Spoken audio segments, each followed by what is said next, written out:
Well, President Trump had an incredible State of the Union. Most Americans agree with that, unless you're Democrat. And in Democrat leadership, you humiliated yourself, you showed your true colors. To help me go through this and other big stories, I have Jovan Pulitzer. Jovan, thank you so much for joining me. Thank you for having me. And boy, was that not a historic State of the Union.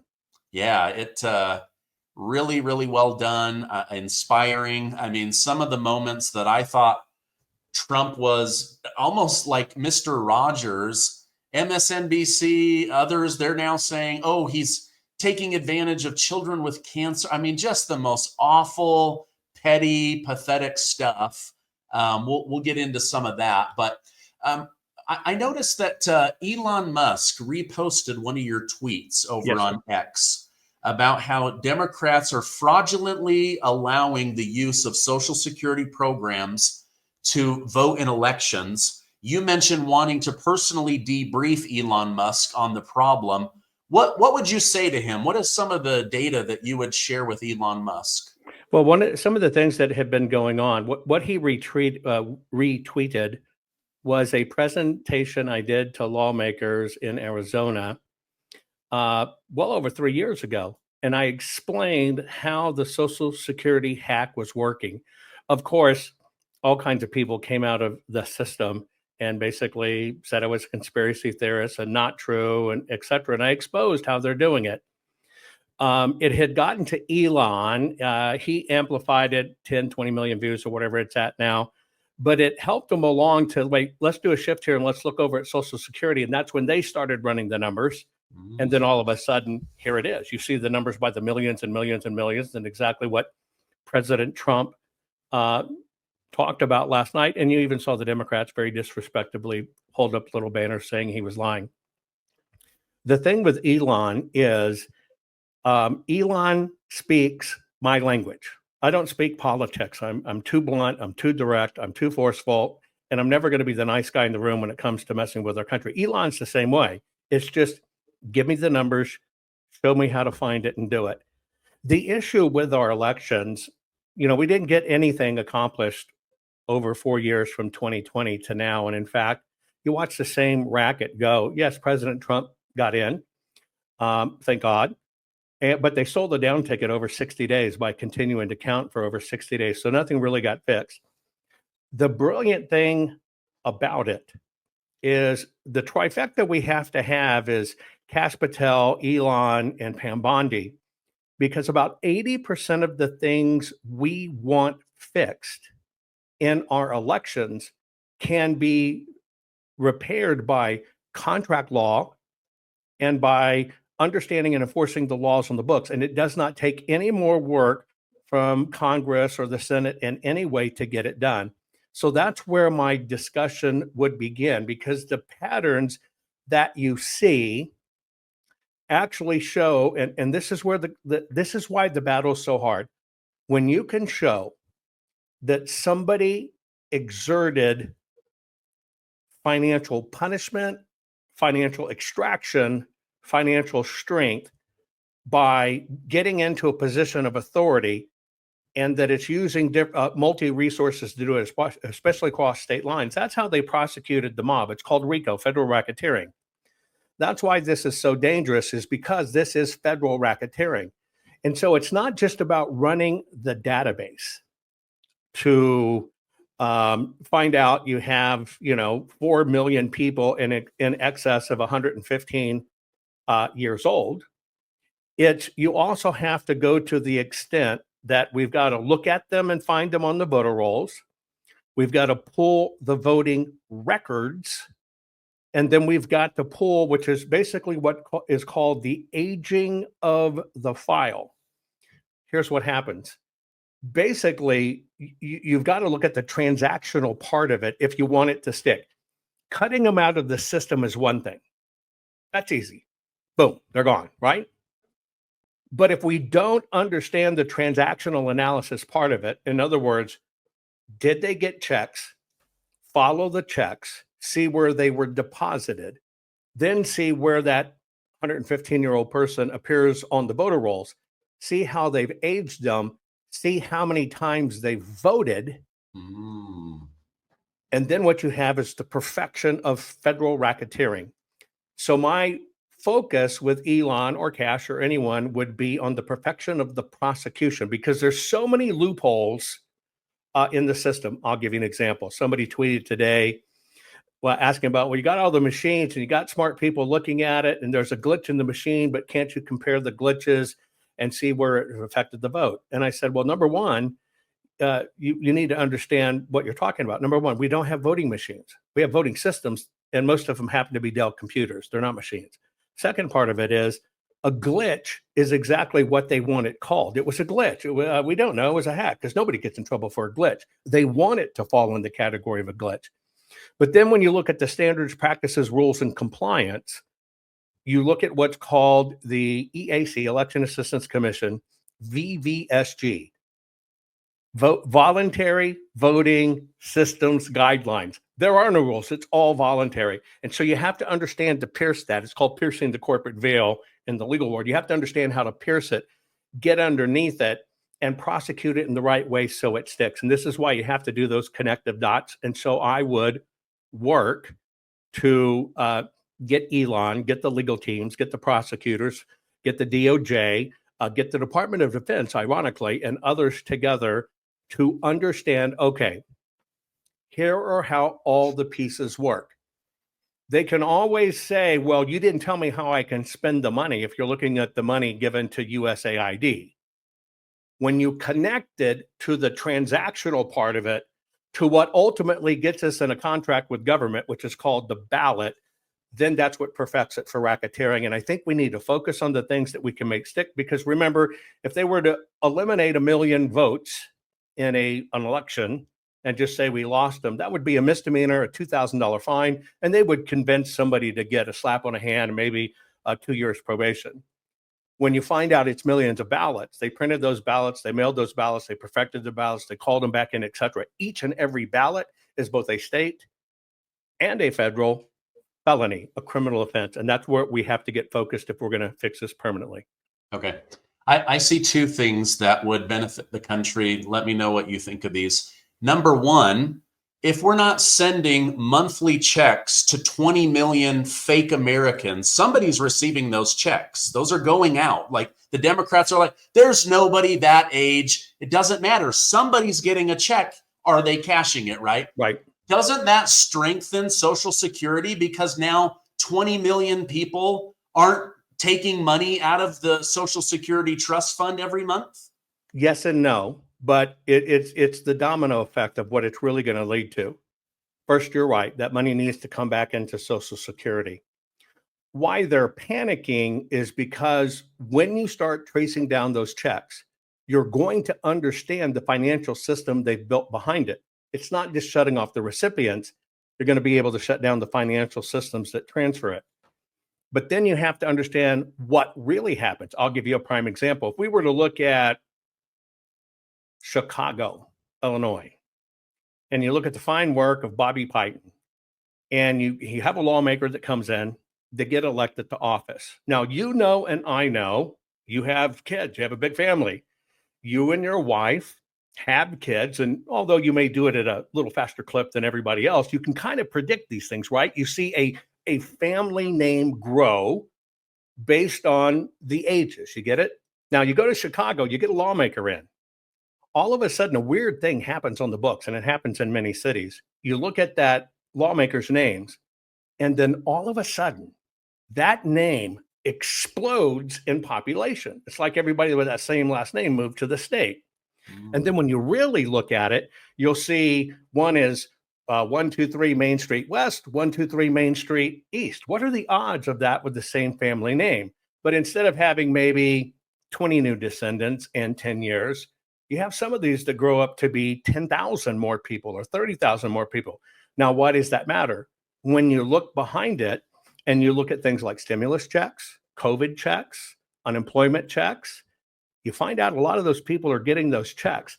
And so you have thousands and thousands and thousands of people clipping or names clipping $2,000 or $3,000 or $4,000 a month, or a $2,500 COVID check spread out over tens of thousands. That's why the system's panicking. The same formulation they used in Social Security is the same formulation they use in welfare, the same formulation they use in the AIDS program, the same formulation they use in grants, and that thing's about to come tumbling down. So it's not just shut them off. Yes, the money will go back into Social Security. It's a much bigger thing we're playing for. And if you might have something that, yeah, maybe it puts $500 billion back in Social Security, or let's call it $1 trillion. There's probably another $1 trillion or two tacked to it that you could find if you'll just do it thoroughly and understand what you're looking at. Okay, well, that's why we need geniuses like you and Musk and the DOGE team crawling through that. Mayors of the biggest Democrat cities that abused illegal immigration had to go before Congress today and admit how much taxpayer money. Let's go ahead and watch this clip. We'll react to it together.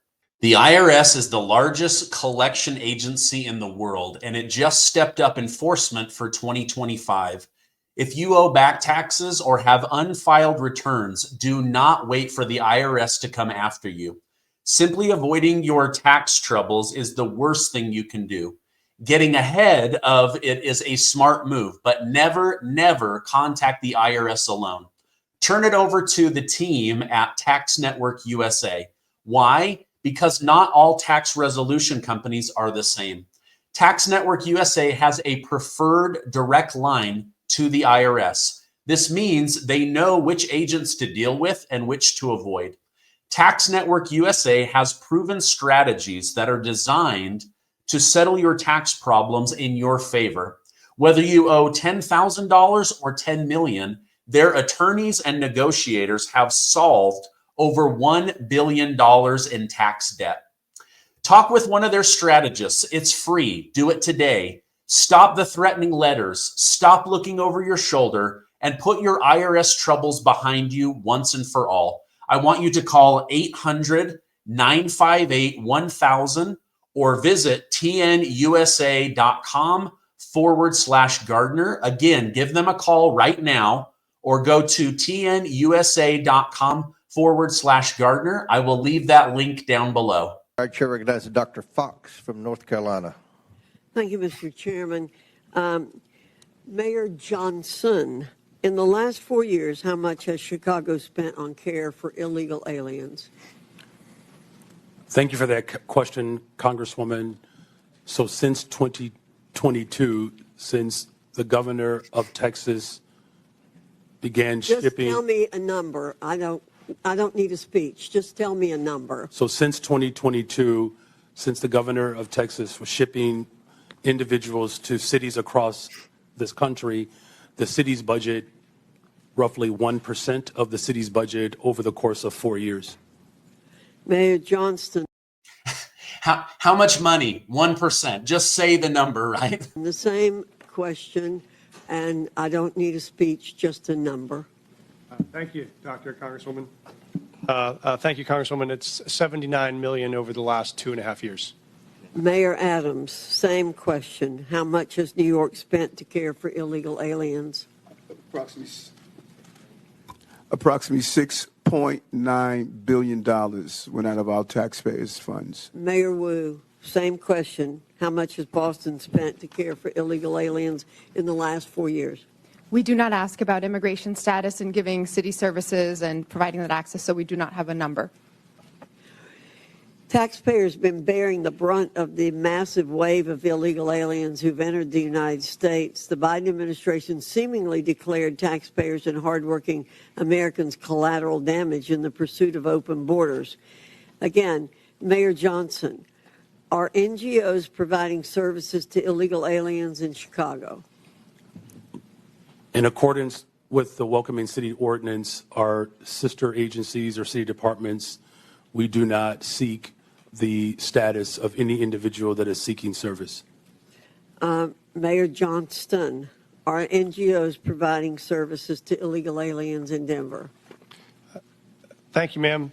When folks arrive on the streets without food or resources or shelter, we do provide food or shelter regardless of where folks arrive from. Mayor Adams, same question. Yes, in combination of city agencies and nonprofits, we responded to the migrant asylum seekers humanitarian crisis that hit our city. And Mayor Wu, I assume you don't know their status, but do you know if there are NGOs are providing services to people arriving in your city without any kind of documentation? There are community organizations, many of them in Boston, who seek to serve all of our Boston residents. Congress must provide oversight and ensure. Okay. So I like how the mayor of Chicago completely evades all questions. The mayor of Boston, we don't track anything. They have great training programs. Yes. They're actually mincing words. They actually say we don't ask their immigration status, but they do know exactly how much they spend on them. Yes. And they do go to meetings and fundraisers and appearances and charities with these same people. They say, well, everybody does it. We just let them off. She said, I don't need the story. And he just said the story again.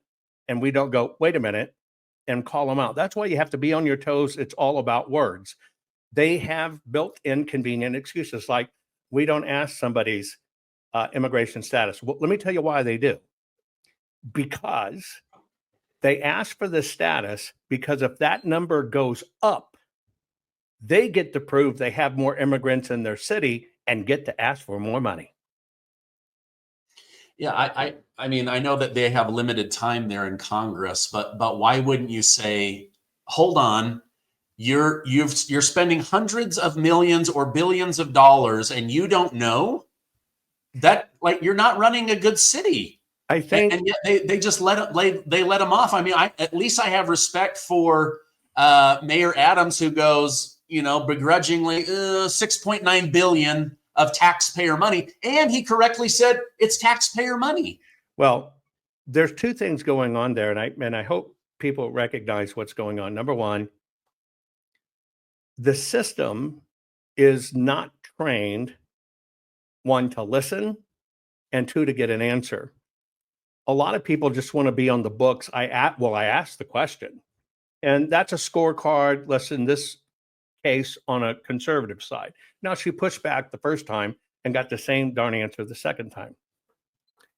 Until we get fearless in our defense of our nation and defense of our voters and our fellow citizens, we're not going to get answers. And if we keep on accepting the mumbo jumbo non-answer, we're going to keep on getting taken advantage of. Now, Mr. Adams is a very unique case. What I think is going on with Mr. Adams, which and it's sending chills down my spine right now just saying it, if you watch what's going on with him, he has agreed to spill the beans. And he is playing with the Trump team in a good way, saying, you just ask me, I'll tell you because I'm under oath. And he's spilling the beans to protect his butt. And the Trump administration is milking that for all it's worth. And that's why he's sitting there. And that's why you can contrast these guys over here, which are still playing games, with this one, Adams, who I'm just going to tell you the truth because you asked me under oath. So please remember, you are watching some of that play out in real time of somebody, Mr. Adams, trying to save his hide currently. Yeah, that's a great point. Mayor Wu, Boston, they got nothing right now. Mayor Adams, that dude was looking at jail time. That's right. Losing his mayoral seat. That's a really, really great point. He's playing. He's saving his hide. He knows he's going down. Everybody around him has gone down. And you know what? This is what people don't understand when I say, I really, really, really don't care when it comes to what happened in 2020 if we put a bunch of people in jail, because it's hollow. You know what I want? I want everything fixed, and I want to understand how it's done so we can shut it down. That's more valuable than, they sent Mikey to prison. And you got to understand how this game is played. We're playing for much bigger stakes, and that's what you were watching play out there. Yeah, no, that's a good point. Like, I could see them finally proving Trump won and then going, oh, well, actually, we're going to take away your presidency now. Those 4 years are gone. Like, no, just fix it going forward. That's right. And I'll bet you conservatives win significantly more. I just to Amen. put a bullet point in, or a period in that story. Representative Anna Paulina Luna announced at the end of the hearing that she's referring all 4 mayors to AG Pam Bondi to be investigated for crimes of aiding illegal immigration in the United States. President Trump said last night at the State of the Union, after honoring the family who lost their father, that he believes that God saved his life at Butler, Pennsylvania, so that he could become president and save the country, make it better again. Your thoughts on that? When that happened, I don't know, that particular day, I probably did 6 hours of analyzation and broadcasting, breaking down the shot from every direction or whatever. And on that day, I said, you witnessed, and it's sending chills down my spine now, you witnessed a miracle. When you understand a subsonic shot and you understand the physics of it, how close it was, and you understand the difference between that commit to pull the trigger and that bullet leaving at subsonic, and that turn of the head had to be so perfectly timed that it clipped him. Remember, if it hadn't clipped him in the turn, right, it had hit him dead smack in the face. That's God. And I actually shared that with the president and others. That was an act of God. That was what I told people. I think I may have even said it to you. I'm very worried about the system. I'm very worried about if President Trump's going to get in. I'm very worried about what's going to happen. But I tell you what, if I just look for the hand of God, the fact that that happened, then I have to trust God has his hand in it, and we're going to get Trump back in, which is where we are. Now, we haven't won the war. We haven't even won the battles. It's going to get worse. But at least we have a leader who cares in. And in that State of the Union, oh my God, I was even reduced to tears. The man you saw caring about the things he did, especially with the little 13-year-old had brain cancer and making him honorary Secret Service. I'm telling you, that's because I know him personally. That's the man. It's not what the media tells you. That's Donald J. Trump. That's how he cares. That's how he feels. And of course, the left, who would never honor anything like that, didn't stand up for America anytime they're cheering America or anything else. And that was a show of, well, the battle between light and darkness that we're under. You saw it manifested right there. But boy, was that the most amazing. Go down in history, tell it like it is, put those evil people in their place and call them out for it. It was magnificent. Yeah, I agree with all of that. Just beautiful. When he said that, I was like, good for him for just reminding all of us that we witnessed a miracle in 4K on live TV, and it could have been a disaster. And for that, I'm really grateful. Right. What was your reaction to Representative Al Green of Texas having to be removed by the sergeant in arms for interrupting 3-4 times, refusing? He's trying to impeach Trump, saying Trump secretly wants the people of Gaza to be ethnically cleansed, that the Jews are behind everything. And then now he stands up over and over again, pointing his cane at the president. You're unfit to serve. You don't deserve to be in that seat. What were your thoughts on that? Well, let's go back to BLM or Antifa showing up in cities, and they all have flags, uniforms, banners, shields. That takes money, and they all match. Now let's look at the people sitting behind them. They all have their little flippy signs. That takes coordination. What you saw was kabuki theater. It was all designed for the political moment. It was all designed that the story is going to be out how he was a hero. He stood up to the president and he got thrown out. That's all they have to talk about. Because when you look at the facts that were delivered, they should have been embarrassed. And in fact, an average Democrat hearing those numbers and hearing where that money was going, when they're trying to pay for their groceries and bills, seeing President Trump being real, they too were embarrassed for the Democrats. They too were embarrassed that they backed these people. And so all they can do is they've got to create a moment in time. They can take it away and create a hijack, and then that will become the topic of the day, and people will quickly forget. But that photo, watch that photo come up, will live in infamy of where he was standing up against President Trump, and how ironic he is a very shiny, greasy black man. Yeah. Yeah. Okay, I want to run a clip from CNN, and we will react to that together. This is his approval on the Russia-Ukraine situation.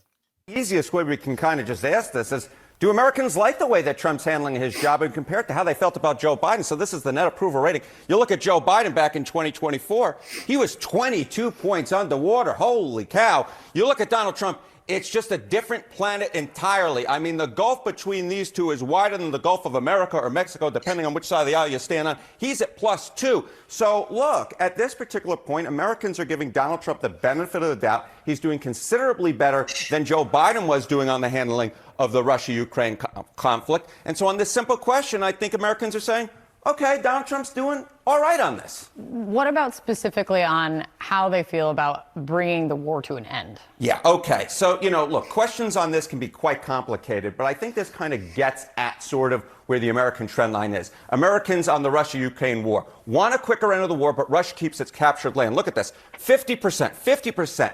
Bare majority coming in here. Support Ukraine's right to fight, even if it means a longer war. That's at 48. This is very, very close. But the trend line on this question is so important because that want a quick end of the war, look at this. You go back to August of 2022, it was at 31%. Now we're at 50%. I mean, that is a rocket ship upwards in terms of the Americans who want a quick end to the war, even if it means Russia keeps the captured Ukraine land. Americans are moving closer and closer to wanting a compromise, even if it means that Ukraine doesn't really get what it set out to want, at least at the beginning of this war. And Americans' views on Russia are shifting as well. Absolutely. I mean, one of the reasons why we're seeing this is Americans who say Russia is an enemy. You go back to 2023, it was 64%. In that CBS News YouGov poll, it was down to 34%. Now, there is a chunk that believes that Russia is an unfriendly nation, but the percentage who believe that they're either an ally or friendly, that's up to 34% as well, basically equal to the percentage who say that they're an enemy. So views on Russia have become, let's say, a little less isolated in terms of wanting Russia to be way out there on their own, thinking that they're an enemy. At this particular point, they're starting to see Russia a little bit more friendly, and I think that's part of the reason why Americans want to see a compromise at this particular hour. Okay, that comes on the heels of the fight between Zelensky and Trump in the White House. Why do you think some people want to see this war continue while almost 80% of Americans say we don't want to give any more taxpayer money to the Russia-Ukraine war? Your thoughts on that whole situation? When I see those numbers, what I see is America coming together. Now, that may sound weird at the moment, but people on the left who bought hook, line, and sinker into the Biden-Harris maladministration are now realizing they were conned and they were hurt by it. When you see those numbers, you don't get to those big of swings without convincing the people that were against you that you will take care of them too. And so that's why you're seeing that big migration, and that is positive. That is absolutely fantastic. On the other side, the system needs bad guys. The system needs evil agents.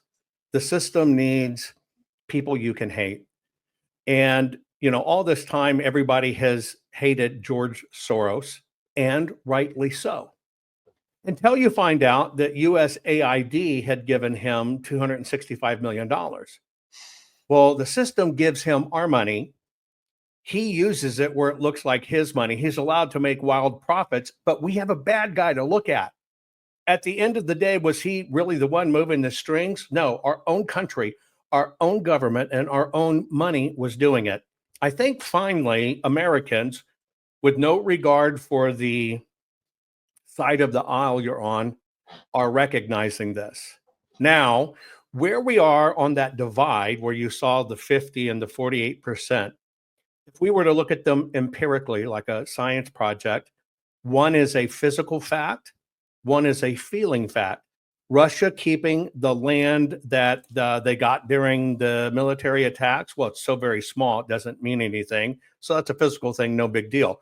But on the feeling side, are we feeling bad for people and there shouldn't be a war and they're fighting people and people are getting killed? the feeling side is still there. But I think the feeling side will come around as they start seeing things for clearly what they are. And I think as DOGE does more, you're seeing that. But we're also finding out that they held out Russia, Russia, Russia. They've done it our entire lives, or if they've done China, they need us to hate on other things for them to be able to extract money from us. They need us to have bad guys or think other countries are bad guys. We're not designed to operate in peace. The system does not want operating in peace. Why? Because if you operate in peace, you can't have two things. You can't have wars, and you can't drop in as the hero who needs more money to stop the war. I think everybody's waking up. I think the curtains are being pulled back. Oz is really not what people thought. I see all of this as a good thing. I'm glad people are waking up about Russia. I don't even see, I've spent time in China. The people of China are great. They really are. And I can remember the last time I was there, they were just so happy that they could legally celebrate Christmas.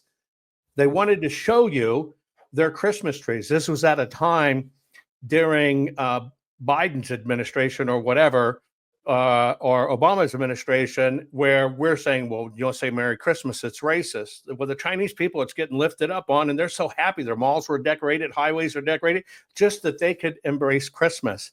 I think a lot of this is breaking away, and we're seeing how we're manipulated. They're going to try to do it. I am worried about false flags. I think little Zelensky came in to do a bluff. If you understand the word he said in Ukrainian, he basically called the president an a-hole to his face in the White House. You have to really understand what happened. Wow. That he was being a jerk. I mean, here is little Zelensky, who is a pop star. That's what he was, right? Popular in the gay dance circles. That's what he was. And he sits in the White House and he basically tells President Trump, you're being an asshole. Now, I want you to think about that. But he played a bluff. And President Trump did exactly what he should have done. I'm not taking this. You're not talking to me like this. Get your butt out of here. And they sent him packing. Now, supposedly, Zelensky acquiesced and said, I'll sign the agreement. It may be going on as we're talking right now. Who knows? There's a lot of scuttlebutt that maybe he had already signed some of those away with the UK. We'll see. But President Trump is doing for the people what the people expect. And he's going to extract our money back out of Ukraine one way or another. And that's why the system is terrified of him. But that's also why it makes it more dangerous. I think I told General Flynn, I said, you take a drug dealer and you confiscate his drugs. Yeah, he gets upset. But then he finds another route and a few more mules or replaces a few of his army. Take the drug dealer, shut down his bank and take his money. He's pissed and he's going to come after you and kill you. That's where we are right now. It's that dangerous. Yeah. But the addiction is money and it's politicians. Yeah. You mentioned pulling back the curtain and seeing Oz for what it really is. I want to just say to you and my audience a couple of things I saw behind the curtain that were very disturbing to me. Number one, they pulled back the curtain, Musk and Trump. And what we saw is that they've been stealing our money and using it to invade the United States of America while lying to us on the mainstream media. That's right. They pulled back the curtain and they said, we've been stealing your money and giving it to George Soros as if he's this humanitarian. But with your stolen money, he took over district attorneys' offices, Supreme Courts, and flooded the country with illegal immigrants. Right.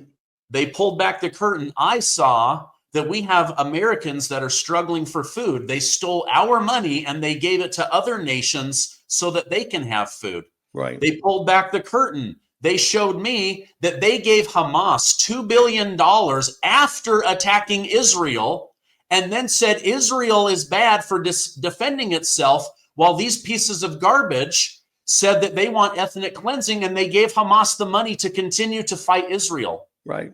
I mean, I could go on and on and on. Our children are not being educated. They're paying for education and others. They're using our money to confuse our children about gender and then helping other nations. I mean, it is so disgusting to me. I can see why Trump says it is a dirty, shameful, poisonous swamp. Right. It's disgusting to me. I think Mel K the other day actually said it brilliantly. What we're learning is, unfortunately, the swamp is America. DC's the sewer, and there's a big difference. And therefore, it's deeper and darker and danker and just nastier than you can ever imagine. We got ourselves into a swamp because they flooded this evil in America, but it's coming out of the sewer, and that sewer is DC. There's a part of me that's so very guarded. You know, we've all been pummeled for years over this stuff, and pummeled and punished for speaking our views and being conservatives. But man, God bless America that we're seeing wins day after day after day after day. I hope they stick. I can't understand how some court judge can override the president of the United States in an edict of how the government money is used, but we'll have to fight those fights and do it. But it shows you how much the system wants to hang on to that money. As long as he doesn't acquiesce, as long as he stays the course, which I fully expect.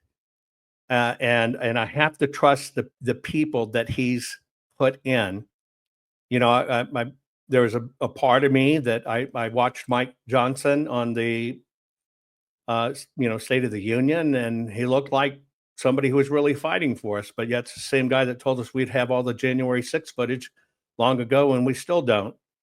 I know many people trust Pam Bondi, and we're going to get the Epstein list and stuff, but we get the same redacted things they sent. And only then did they ask even more questions to find out that the head of the FBI in New York was hiding them all back. It's at every level. The fundamental change that Barack Obama promised he would bring is here. And it's in every agency, every nonprofit organization, every large corporation. That was the fundamental change they did, and they leveraged it out so many different ways that it just takes digging, and never give up. I do think, though, that President Trump and many of the people around him have the stick-to-itiveness to ferret it out and get to the bottom. I agree.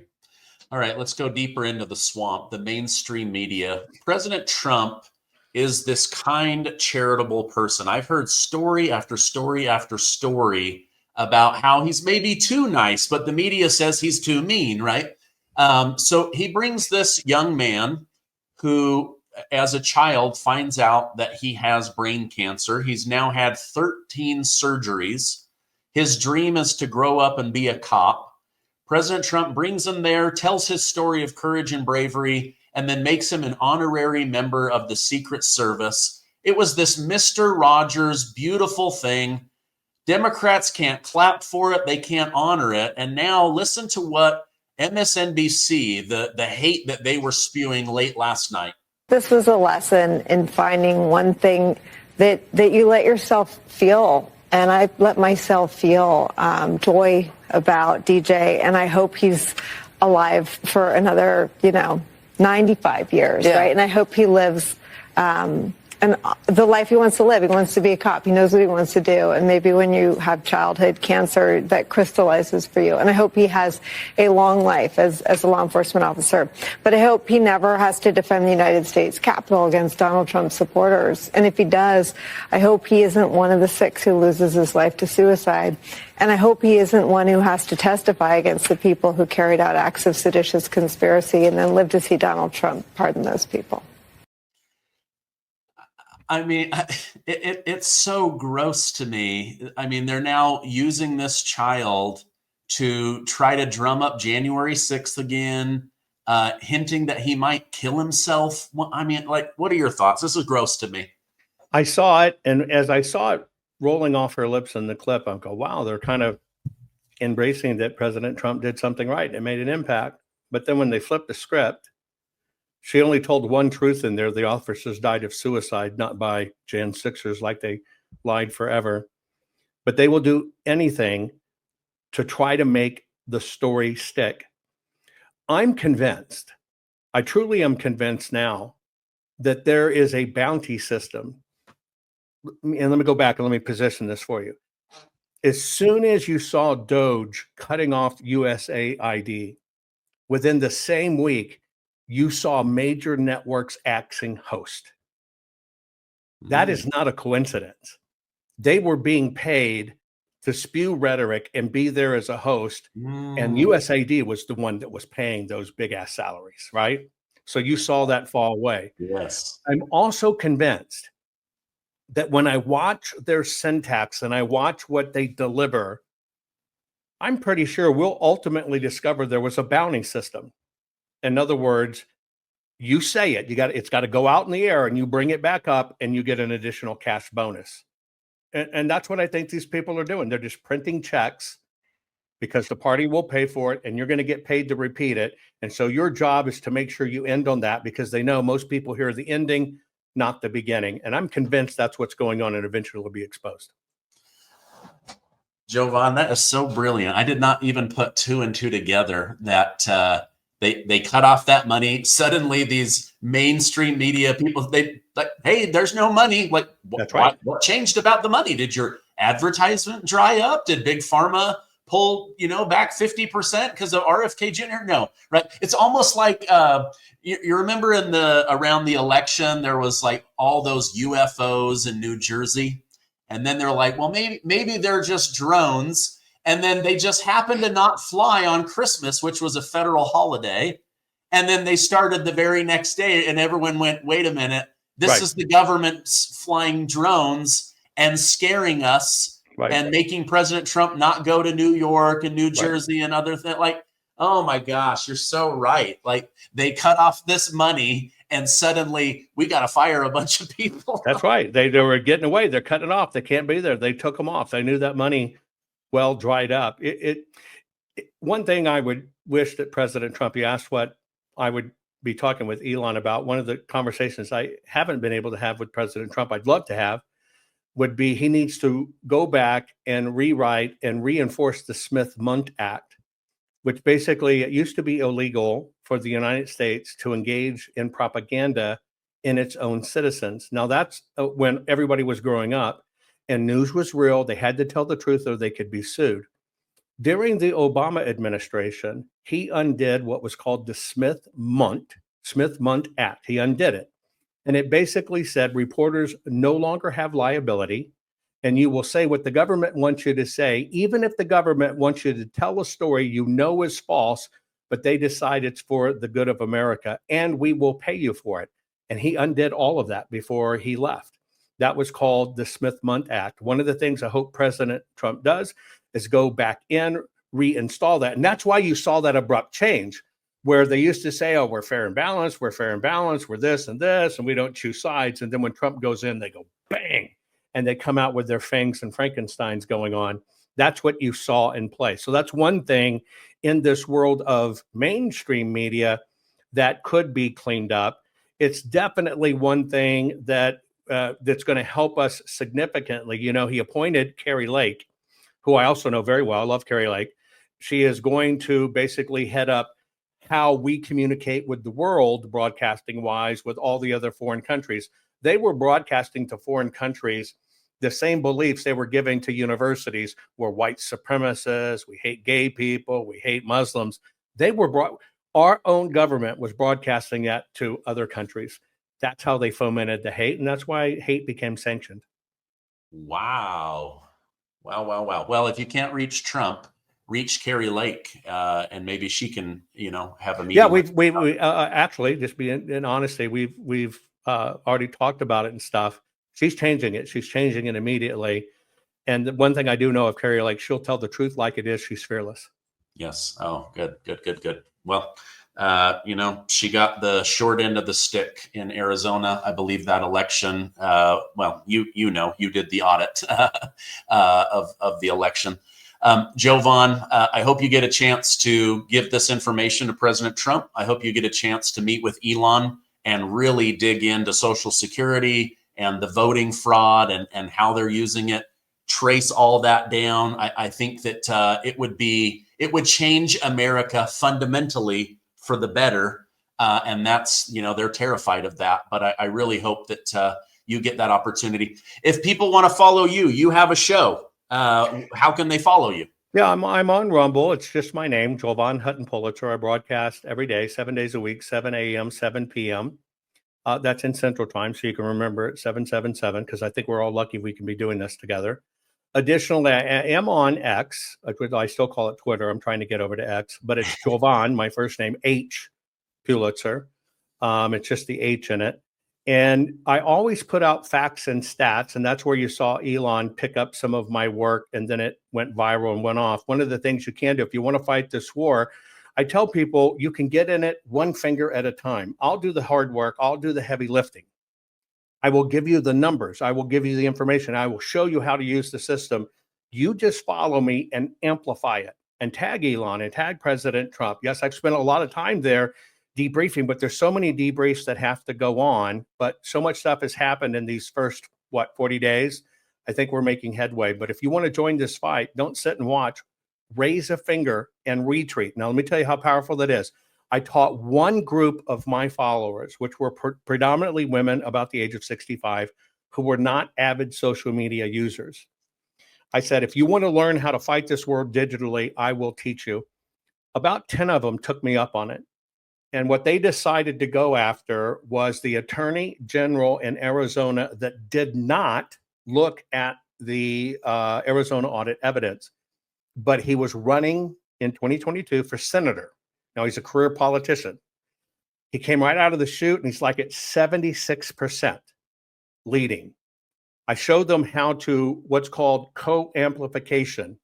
You take 10 people, one person, like I post a tweet, you take the tweet and you re-quote it, not just retweet it, you quote, you add a headline and a tag to it, and you send it. You tag the same person I tagged. And then person number 2 sees it, they does the same. Person number 3 sees it, they does the same. You got 10 people. Each of them take an original turn each time. Basically what happens if you do that during the course of the day, you have hit statistically that lawmaker you're trying to punish almost 50,000 times. Their phones blow up on them. I taught them how to do it. It only took them about 2 weeks, and they took that rat that was at 76% and leading, they took him to 13%, and he barely came in third place in a field of 4. Wow. That's the power of learning how to do it. Yeah. Okay. Offline, I need you to show me how to do that, because We can do that, or one time, if you want to bring me on, I will teach everybody at the same time how to do it. You just form your little groups. Look, they move corporations to billions, to shame them into donating billions, but it's 6 women, 5 of them are dudes with dogs playing like being women, and they move governments because they understand how to use the system and amplify it. If you ever want to put together a program, I'll do it. I'll teach everybody at once, but you have to understand this is a new game. These are tools of warfare, and this is how we get in the trenches and fight for and save our nation. Okay, that's amazing. I'm going to put a direct link so people can find you on X, not Twitter, X, and also over on Rumble with your show. Thank you for everything that you do. Thank you for coming on. I hope you have a great rest of your day. Thank you for what you do and for having me here. Take care. I think it turned off. Oh, it just started again. I'll edit this off on the back.